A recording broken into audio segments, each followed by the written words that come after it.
Assalamualaikum warahmatullahi wabarakatuh. Selamat pagi atau malam Bapak dosen. Semua dalam keadaan sehat dan baik. Perkenalkan, nama saya Meli Ardi. Saya akan mempresentasikan makalah dengan judul Selling Skill and Customer Service dengan mata kuliah kewirausahaan. Semoga presentasi ini memberikan pemahaman dalam pemanfaatan bagi kita semua. Selanjutnya, kita akan memberikan sub-sub bagian dalam presentasi. Yang pertama adalah pendahuluan, yang kedua ada selling skill, yang ketiga ada customer service, yang keempat hubungan dan implementasinya seperti apa, yang kelima ada kesimpulan dan saran. Nah, latar belakang utama adalah kewirausahaan merupakan salah satu pilar dalam pentingnya pertumbuhan dalam ekonomi suatu bangsa. Di era globalisasi dan persaingan bisnis yang semakin ketat, seorang wirausahawan tidak hanya dituntut memiliki ide inovatif, tetapi juga kemampuan untuk menjual produk atau jasa yang mereka tawarkan dengan efektif. Nah, ada dua kemampuan utamanya di kunci keberhasilan seorang wirausahawan adalah keterampilan menjual dan pelayanan pelanggan atau yang kita sebut selling skill atau customer service. Nah, selling skill atau keterampilan menjual adalah kemampuan seseorang untuk meyakinkan calon dan pelanggan agar membeli produk atau jasa yang ditawarkan. Keterampilan ini mencakup berbagai aspek, mulai dari kemampuan berkomunikasi yang baik, membangun kepercayaan, memahami kebutuhan pelanggan, hingga menutup transaksi penjualan dengan sukses. Tanpa keterampilan menjual memadai, sebuah bisnis akan kesulitan untuk bertahan dan berkembang di tengah persaingan kompetitif. Nah, sementara itu, customer service atau pelayan pelanggan merupakan serangkaian aktivitas yang dirancang untuk meningkatkan kepuasan pelanggan. Pelayan pelanggan yang baik tidak hanya berfokus pada transaksi jual beli semata, tetapi juga pada bagaimana membangun hubungan yang baik dan berkelanjutan dengan pelanggan. Nah, pelanggan yang puas akan cenderung menjadi pelanggan setia dan bahkan merekomendasikan bisnis tersebut kepada orang lain. Nah, dalam konteks kewirausahaan Indonesia, pemahaman dan penerapan selling skill serta customer service yang baik masih perlu ditingkatkan banyak bersama pemula yang memiliki produk-produk berkualitas tinggi. Namun, gagal memasarkannya karena kurangnya keterampilan menjual. Begitu pula dengan pelayan pelanggan yang seringkali diabaikan. Padahal hal tersebut merupakan faktor penentu keberhasilan jangka panjang sebuah bisnis.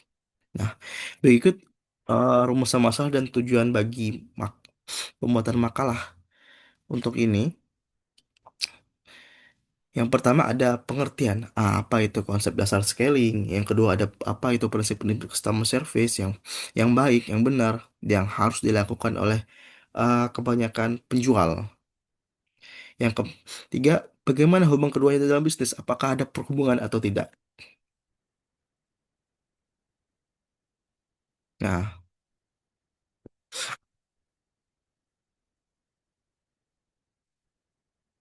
berikut ada pengertian dari dari selling skill itu. Nah, definisinya kemampuan dan kompetensi seorang penjual untuk melakukan proses penjualan secara efektif dan efisien, mencakup komunikasi, memahami kebutuhan pelanggan, membangun kepercayaan hingga menutup transaksi. Nah, dalam kedua bahasanya adalah kesimpulannya adalah kemampuan dan kompetensi yang dimiliki oleh seseorang penjual dapat melakukan proses penjualan secara efektif dan efisien. Menurut Kotler dan Keller, penjualan personal merupakan interaksi tatap muka dengan satu atau beberapa calon pembeli dengan tujuan melakukan presentasi. Nah, menjawab pertanyaan dan mengupayakan pasangan kita harus mengerti itu apa itu. Dari sekian pengertian skilling itu seperti apa, tujuannya seperti apa presentasi, dan kita harus memahami produk-produk itu. Nah, selling skill ini tidak hanya sekedar kemampuan untuk berbicara meyakinkan orang lain, tetapi merupakan sebuah proses yang sistematis dan terstruktur.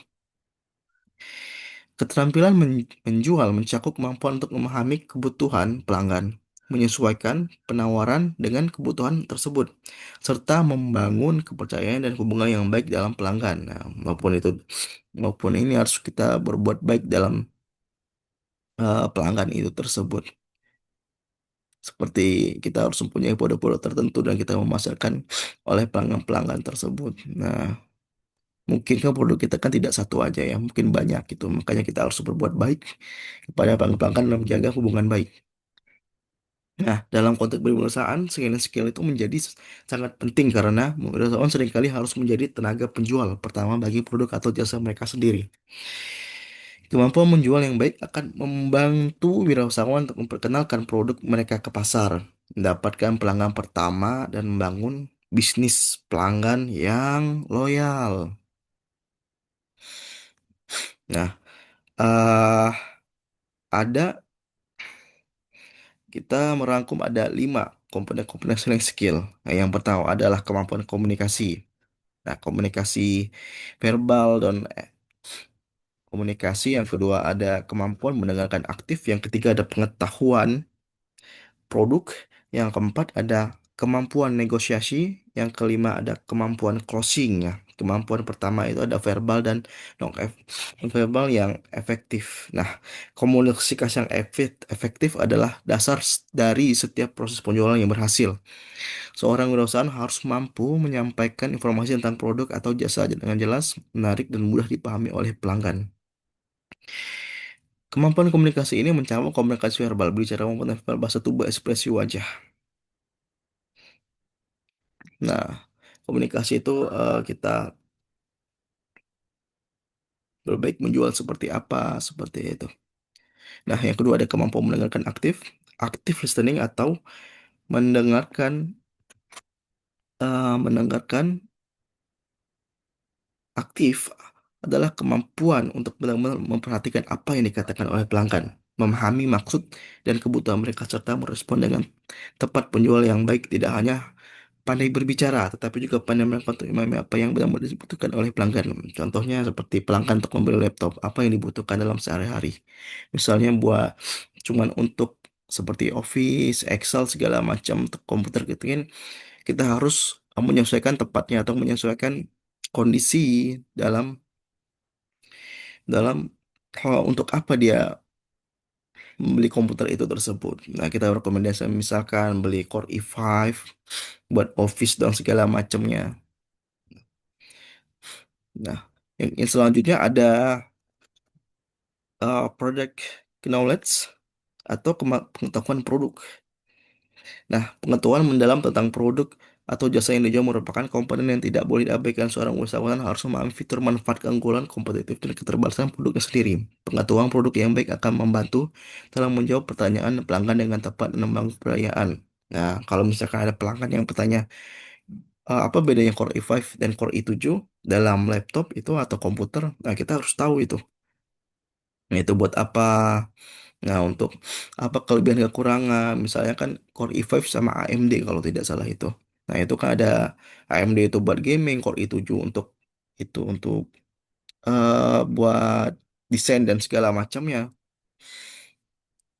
gitu. Dan selanjutnya ada negosiasi.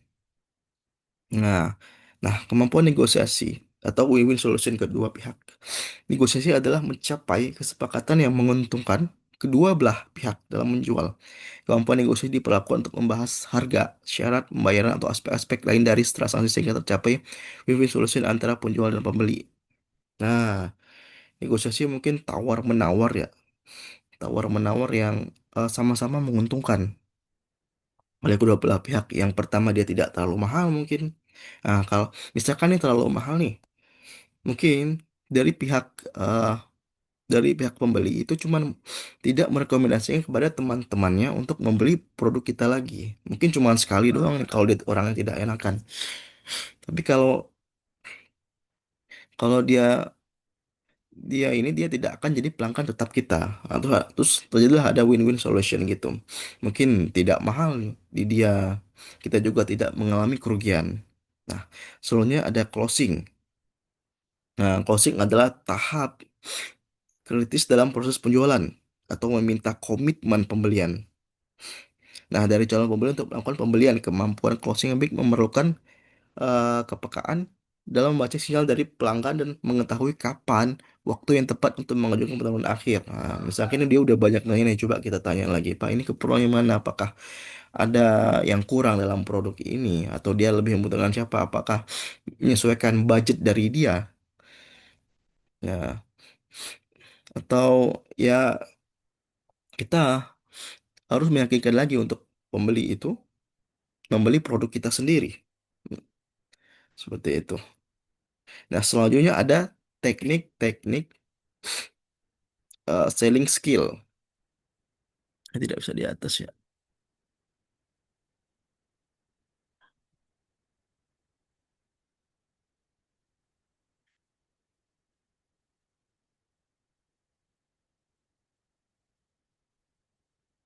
Nggak ada teknik-teknik selling skill efektif. Dalam praktik kewirausahaan, terdapat beberapa teknik menjual yang terbukti efektif dalam diterapkan. Yang pertama ada spin selling atau teknik spin selling. Yang kedua ada konsultatif selling. Yang ketiga ada story selling. Dalam penjualan ada empat social selling. Teknik spin selling yang dikembangkan oleh Narahman terdiri dari empat jenis. Nah, yang pertama ada situasi, yang kedua ada problem atau masalah, yang ada implication atau implikasi, dan need payoff, kebutuhan manfaat. Nah, teknik ini membantu penjual untuk memahami situasi dalam masalah pelanggan secara mendalam sebelum menawarkan solusinya seperti apa gitu. Nah, consultative selling adalah pendekatan penjualan yang menempatkan penjual sebagai konsultan yang yang membantu pelanggan menemukan solusi terbaik untuk masalah mereka. Nah, dalam pendekatan ini penjual lebih berfokus pada kebutuhan pelanggan daripada sekedar menjual produk. Nah, penjual lebih berfokus pada kebutuhan pelanggan daripada menjual produk. Nah, kebutuhannya seperti apa, fokusnya seperti apa gitu. Nah, story selling dalam penjualan, teknik storytelling atau bercerita dalam penjualan adalah cara menyampaikan nilai produk atau jasa, melainkan cerita yang menarik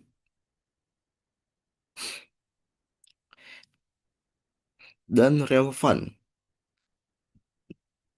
Nah, cerita tentang pelanggan lain yang berhasil menggunakan produk tersebut atau cerita di balik pembuatan produk dapat membangun koneksi emosional dengan calon pelanggan.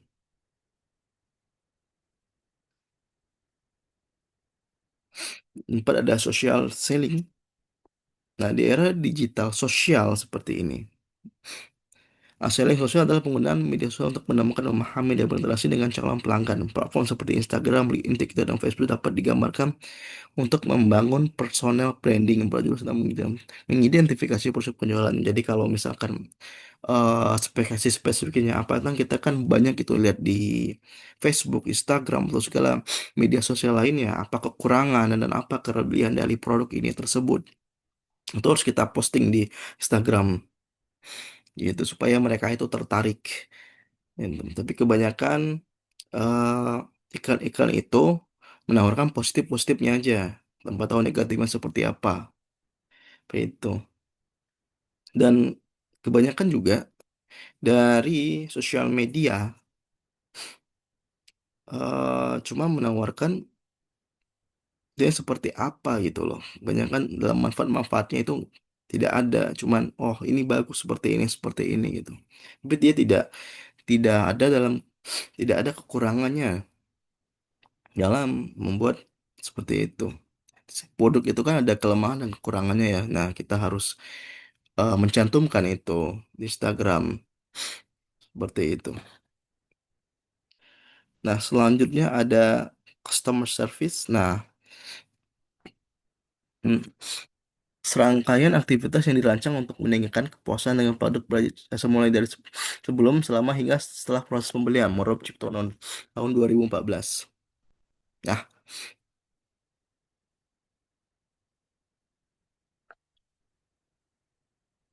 nah, pelayanan pelanggan adalah upaya perusahaan untuk memenuhi kebutuhan dan keinginan pelanggan serta ketepatan penyampaian dalam mengimbangi harapan pelanggan. Nah, customer service dalam kewirausahaan tidak hanya terbatas pada bagian atau departemen tertentu saja, tetapi merupakan tanggung jawab seluruh bagian dari organisasi. Setiap interaksi dengan pelanggan, baik sebelum, selama, maupun setelah proses pembelian merupakan bagian dari customer service. Nah, tujuan utama dari customer service adalah untuk membangun kepuasan dan loyalitas pelanggan.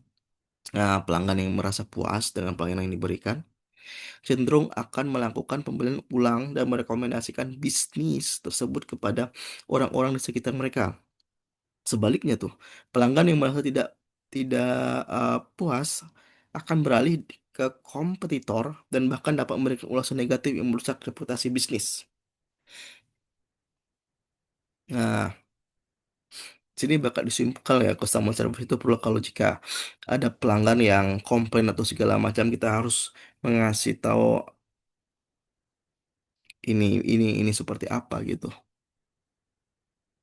atau produk-produknya tuh jelek seperti apa, kita tuh harus tahu gitu, dan pasti akan menggantikan produk itu jika ada garansi dan segala macam. Nah, itu udah yang harus tapi dikasih waktu jika jika garansi itu tersedia di dalam pabrik atau segala macam. Dan ada juga kan sekarang ini ada garansi toko dan garansi resmi ya. Nah, garansi toko tuh kita bilang di awal bahwa kalau misalkan lewat dari 7 hari atau berapa hari itu sesuai dengan kesepakatan, kita harus mengganti produk tersebut gitu dengan syarat-syaratnya sebagai macam. Contohnya nota penjualan tidak dihilangkan atau segala macam. Nah, itu bisa ya, teman-teman ya. Dan membuat hubungan kita baik antar customer dan penjual gitu. Nah, prinsip-prinsip customer service yang baik itu untuk memberikan pelayanan pelanggan berkualitas terhadap beberapa prinsip dasar yang perlu diterapkan. Nah, yang pertama itu ada responsif, yang kedua ada empati, nah, ada konsisten juga, produktif, dan personalisasi. Yang pertama ada responsif itu keluhan permintaan pelanggan dengan cepat dan tepat. Di era digital ini, pelanggan mengharapkan respon yang semakin cepat. Nah, misalkan ada kendala di produk kita, kita harus respon cepat, teman-teman. Nah, masa habis jual terus kita hilang? Nah, mulailah ulasan-ulasan negatif dan eh, biasanya ada ulasan-ulasan jelek gitu seperti itu. Datang ke toko, komplain, marah, dan segala macam. Karena respon kita tidak cepat gitu. Nah, yang kedua ada empati. Memahami dan merasakan apa yang dirasakan oleh pelanggan dengan menunjukkan empati, wirausahawan dapat membangun koneksi emosional yang lebih kuat dan pelanggan. Nah, kalau misalkan ada oh ini tidak bisa gini, ya kita harus ada apa ya? Itulah seperti intinya. Ya, yang konsistensi memberikan kualitas pelayanan yang konsisten di setiap interaksi dengan pelanggan tanpa terkecuali. Konsistensi dalam pelayanan dapat merusak kepercayaan pelanggan. Nah, selanjutnya ada proaktif, tidak hanya merespon masalah yang sudah terjadi, tetapi juga mengantisipasi dan mencegah masalah sebelum muncul. Pelayan proaktif menunjukkan kepedulian yang tulus terhadap kepentingan pelanggan. Nah, yang selanjutnya ada personalisasi, memberikan pelayan yang sesuaikan dengan kebutuhan dan preferensi masing-masing pelanggan. Nah, pelanggan menghargai ketika mereka diperlakukan sebagai individu, bukan sebagai angka statistik. Selanjutnya ada hubungan, selling skill, dan customer service, dan implementasinya. Nah, hubungan yang baik, hubungan antara selling skill dan customer service dianggap sebagai dua aspek terpisah dalam bisnis, namun kenyataannya keduanya saling berkaitan erat dan saling mendukung satu sama lain. Yang pertama, customer service yang baik dapat menjadi alat penjualan yang efektif. Pelanggan yang puas dengan pelayanan yang diterima cenderung akan memberi lebih banyak produk, melakukan pembelian berulang, dan bahkan menjadi brand ambassador yang merekomendasikan bisnis kepada orang lain. Hal ini berarti investasi dalam customer service dapat menghasilkan peningkatan penjualan secara tidak langsung. Kedua, selling skill yang baik dapat meningkatkan kualitas customer service. Penjual memiliki kemampuan komunikasi dan empati tinggi, akan lebih mudah memahami kebutuhan pelanggan dan eh, memberikan solusi yang tepat dan yang baik gitu. Nah, soalnya ada implementasi kewirausahaan itu. Implementasi dalam kewirausahaan itu ada pelatihan dan pengembangan diri. Kedua, yaitu mereka kemampuan meningkatkan kemampuan menjual dan pelayanan pelanggan mereka melalui pelatihan, seminar, membaca buku, atau belajar dari pengalaman. Keterampilan menjual bukanlah bakat bawaan, melainkan dapat dipelajari dan dikembangkan secara terus-menerus. Jadi harus belajar terus-menerus itu dalam pengembangan diri dalam menjual produk-produk itu. Yang kedua ada membangun sistem CRM, Customer Relationship Management, adalah strategi bisnis dan teknologi untuk mengelola hubungan dengan pelanggan secara lebih efektif. Nah, kedua ada memanfaatkan teknologi digital. Di era digital merupakan perusahaan harus memanfaatkan berbagai platform dan teknologi digital untuk meningkatkan efektivitas penjualan dan pelayanan pelanggan. Media sosial di aplikasi pesan instan, email marketing, dan platform e-commerce adalah berbagai alat yang dapat digunakan untuk meningkatkan jangkauan dan kualitas interaksi dengan pelanggan. Ya, selanjutnya ada membangun budaya pelayanan. Nah, pelayanan pelanggan yang baik harus menjadi bagian dari budaya organisasi, bukan hanya tugas dari suatu departemen tertentu. Nah, yang kelima ada mengukur, mengevaluasi kinerja untuk dapat terus meningkatkan kualitas selling skill, customer service. Perusahaan perlu secara rutin mengukur dan mengevaluasi kinerja mereka. Beberapa metrik dapat digunakan antara lain tingkat kepuasan pelanggan customer service. Ya, kesimpulannya yang pertama yaitu ada selling skill mencakup komunikasi aktif, listening, product, negosiasi dan closing. Dan customer service mencakup prinsip responsif, empati, konsistensi, proaktif, dan profesionalisasi. Yang terakhir, yang keduanya saling mendukung menjadi kunci bisnis yang berkelanjutan. Nah, saran untuk wirausahawan yang berinvestasi pada pelatih selling skill dan customer service secara konsisten, dan saran sebagai mahasiswa mulai berjualan secara kecil sejak dini untuk mengasah keterampilan nyata. Ya, untuk lembaga pendidikan, integrasikan praktik selling skill dan customer service dalam kurikulum kewirausahaan. Nah, terima kasih. Mungkin banyaknya kekurangan dalam membuat makalah ini, banyak kurangnya, dan mungkin ada teman-teman mungkin atau bapak dosen yang menambahkan eh, banyak kurangnya dalam pembuatan makalah ini. Saya ucapkan terima kasih.